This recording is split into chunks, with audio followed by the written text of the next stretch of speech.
Hi hello ಎಲ್ರಿಗೂ ನಮಸ್ಕಾರ. Welcome back to my YouTube channel fan show. ಸ್ನೇಹಿತರೆ, ಸುಮಾರು 8 ವರ್ಷಗಳ ಹಿಂದೆ ನಮ್ಮ ಕನ್ನಡ ಇಂಡಸ್ಟ್ರಿ ಒಂದು ಘಟನೆ ನಡೆಯುತ್ತೆ. ಅಂದ್ರೆ ಒಳ್ಳೆ ಹಿಟ್ ಫಿಲಂ ಅನ್ನು ಅವರು ಕನ್ನಡ ಇಂಡಸ್ಟ್ರಿಗೆ ನೀಡ್ತಾರೆ. ಆ ಹಿಟ್ ಫಿಲಂ ನಂತರ ಆ ಜೋಡಿ ಏನ್ ಅನ್ಕೊಳುತ್ತೆ ಅಂತಂದ್ರೆ, ಓಕೆ ನಾವು ಮದ್ವೆ ಆಗೋಣ, ಮುಂದುವರಿಯೋಣ, ನಾವಿನ್ನ ಜೀವನದಲ್ಲಿ ಒಟ್ಟಾಗಿ ಬಾಳೋಣ ಅಂತ ಜೋಡಿ ಏನಾಗುತ್ತೆ ನಿರ್ಧಾರ ಮಾಡುತ್ತೆ. ಯಾವ್ದೋ ಒಂದು ಕ್ಷುಲ್ಲಕ ಅಂತಂದ್ರೆ ಒಂದು ಮೇಜರ್ ಆಗಿರೋಂತ ಕಾರಣ ಆಗಿರ್ಬೋದು. ಆ ಕಾರಣ ಏನ್ ಮಾಡುತ್ತೆ ಅಂದ್ರೆ ಆ ಜೋಡಿ ಮಧ್ಯೆ ಒಂದು ಬಿರುಗಾಳಿಯನ್ನು ತಂದಾಕುತ್ತೆ. ನಿಮಗೀಗ ಅನ್ಸಿರುತ್ತೆ ನಾನು ಯಾರ ಬಗ್ಗೆ ಮಾತಾಡ್ತಿದ್ದೀನಿ ಅಂತ.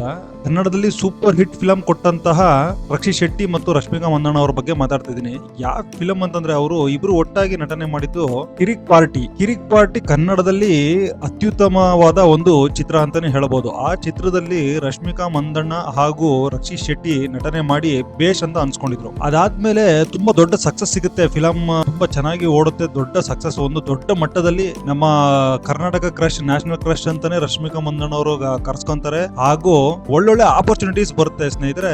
ಆ ಆಪರ್ಚುನಿಟೀಸ್ ಅಲ್ಲಿ ಒಂದು ಬಂದ್ಬಿಟ್ಟು ಗೀತಾ ಗೋವಿಂದಂ ಫಿಲಂ ಅಂತ. ಆ ಗೀತಾ ಗೋವಿಂದಂ ಫಿಲಂ ಅಲ್ಲಿ ಒಂದು ಸೀನ್ ಇವರಿಬ್ರು ಮಧ್ಯೆ, ಯಾರ ಮಧ್ಯೆ ಅಂತಂದ್ರೆ ರಶ್ಮಿಕಾ ಮಂದಣ್ಣ ಹಾಗೂ ರಕ್ಷಿತ್ ಶೆಟ್ಟಿ ಅವರ ಮಧ್ಯೆ ಒಂದು ದೊಡ್ಡ ಬಿರುಗಾಳಿಯನ್ನೇ ಎಬ್ಬಿಸುತ್ತೆ.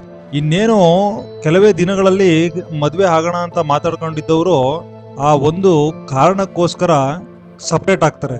ಅದಾದ ನಂತರ ಎಂಗೇಜ್ಮೆಂಟ್ ಆಗಿಯೂ ಕೂಡ ಅವರಿಬ್ರು ಸಪರೇಷನ್ ಆಗ್ತಾರೆ. ಇನ್ನು ನಾವು ಅದರಲ್ಲಿ ಮುಂದುವರಿಯೋದು ಬೇಡ ಅಂತ ಹೇಳ್ಕೊಂಡು ಇಬ್ರು ಕೂಡ ಮೂವ್ ಆನ್ ಆಗಿ ಅವರು ರಕ್ಷಿತ್ ಶೆಟ್ಟಿ ಅವರು ಅವ್ರದೇ ಸಿನಿಮಾಗಳಲ್ಲಿ ತೊಡಸ್ಕೊಂತಾರೆ. ರಶ್ಮಿಕಾ ಮಂದಣ್ಣ ಅವರು ಹಲವಾರು ಭಾಷೆಗಳಲ್ಲಿ ಸಿನಿಮಾ ಮಾಡ್ತಾರೆ, ತುಂಬಾ ಪ್ರಖ್ಯಾತಿ ಹೊಂದ್ತಾರೆ. ಇತ್ತೀಚೆಗಷ್ಟೇ ರಶ್ಮಿಕಾ ಮಂದಣ್ಣ ಹಾಗೂ ವಿಜಯ್ ದೇವರಕೊಂಡ ಅವರ ಮದುವೆ ನಡೀತು. ಅದಾದ ಬಳಿಕ ಒಂದು ಆಡಿಯೋ ಏನಾಗಿದೆ ಅಂತಂದ್ರೆ ಈಗ ಇಂಟರ್ನೆಟ್ ಅಲ್ಲಿ ಭಾರಿ ಸಂಚಲನ ಮೂಡಿಸ್ತಾ ಇದೆ. ಅಂದ್ರೆ 8 ವರ್ಷಗಳ ಹಿಂದೆ ನಡೆದಂತಹ ಘಟನೆ, ಆ ಫೋನ್ ಕಾಲ್ ನಲ್ಲಿ ಏನು ಮಾತಾಡಿದ್ದಾರೆ ಅದ್ರದ್ದು 3-4 ನಿಮಿಷ ಆಗಿರುವಂತಹ ಒಂದು ತುಣುಕು ಆಚೆ ಬಂದಿದೆ.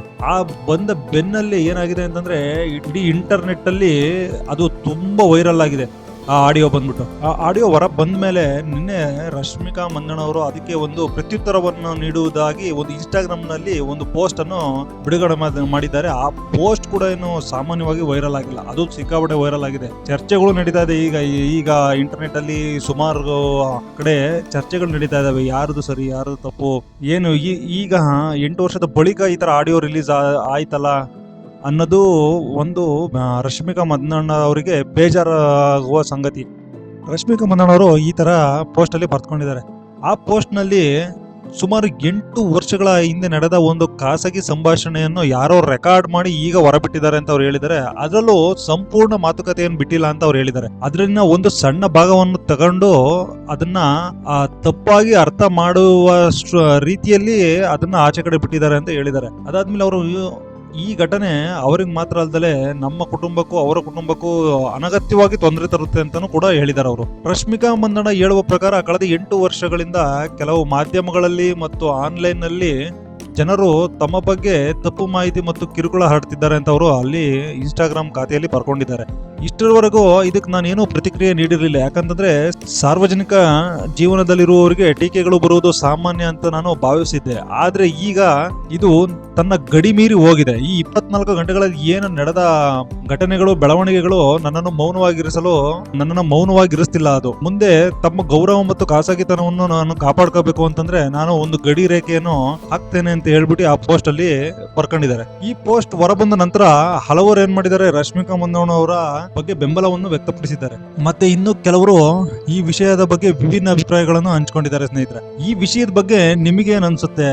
ಈಗ ಈ ಆಡಿಯೋ ಬಂದು ಈ ತರ ಸಂಚಲನ ಮೂಡಿಸಿದ್ದು ಸರಿನಾ? ಕೊಟ್ಟ ಉತ್ತರಕ್ಕೆ ಪ್ರತ್ಯುತ್ತರವಾಗಿ ಬಂದಿದ್ಯಾ, ಸಂಚಲನ ಮೂಡ್ಸೋಕೋಸ್ಕರನೇ ಬಂದಿದ್ಯಾ? ಅದು ಗೊತ್ತಿಲ್ಲ ಸ್ನೇಹಿತರೆ. ಈ ವಿಷಯವಾಗಿ ನಿಮ್ಮ ಅಭಿಪ್ರಾಯ ಏನೋ ತಪ್ಪದೆ ಕಮೆಂಟ್ ಬಾಕ್ಸ್ ನಲ್ಲಿ ತಿಳಿಸಿ. ಇಂಥ ಹೊಸ ಸುದ್ದಿಗಳಿಗೆ ಸ್ನೇಹಿತರೆ ನಮ್ಮ ಫ್ಯಾನ್ ಶೋ ಅನ್ನು ಸಬ್ಸ್ಕ್ರೈಬ್ ಮಾಡಿ, ಶೇರ್ ಮಾಡಿ, ಲೈಕ್ ಮಾಡಿ ಸ್ನೇಹಿತರೆ. ಧನ್ಯವಾದಗಳು.